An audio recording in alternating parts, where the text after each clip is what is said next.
What's up, guys? I am Jimmy. I'm here at Big Number One Motorsports, and this is the Ducati Streetfighter V4S in the new dark stealth color. I'm going to take a minute to tell you guys a few things about this, but firstly, let's talk about a street fighter. So the concept is, well, a super bike like this beautiful Panigale behind me without fairings. Originally, at least I guess the rumor is, your bike had a fight with the street and your fairings got busted off. So now we just rip all that stuff off and say, hey, I got a street fighter now. It's super cool, right? Because, I wrecked it. This is very far from that. It is 100% purpose-built to be a bike that is, quite literally everything that is, but in a much more comfortable riding position. The quintessential super naked motorcycle right here, taller handlebars, a little bit more relaxed foot position, more padding and more comfortable seat, makes this bike, well, but better for the street. Let's tell you why.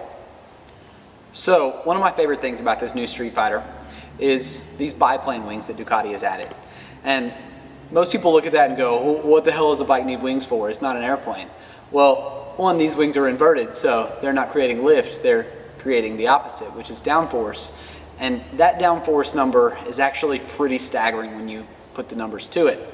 62 pounds of downforce.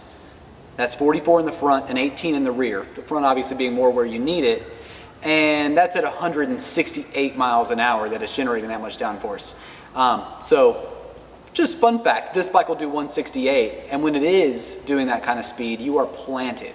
So whether you're being a little bit of a hooligan on the street or you're riding on the track, you can know that you've got the pressure on the front end and you can really feel what that's doing. It is stuck, it is planted, and you can be confident when you're riding this bike.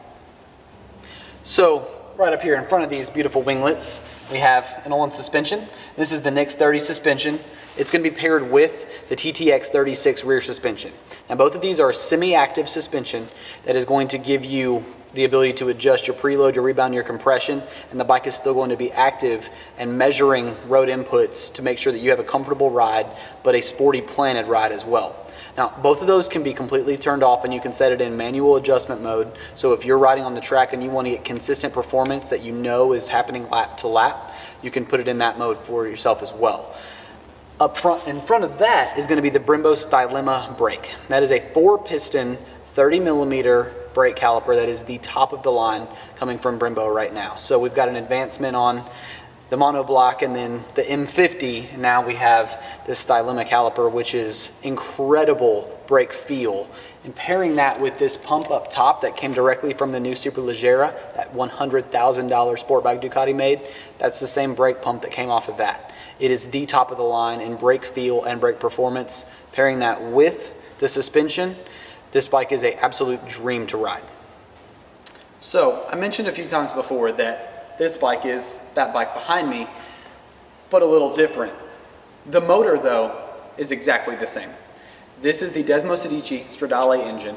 That is 16-valve Desmo actuated street version, as opposed to the MotoGP race version that you guys would see on Sundays coming up in the spring.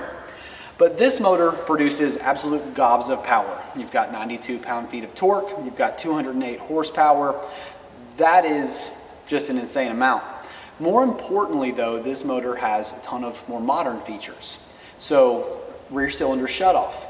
Make sure that you keep yourself from cooking while you're sitting in an Alabama summer.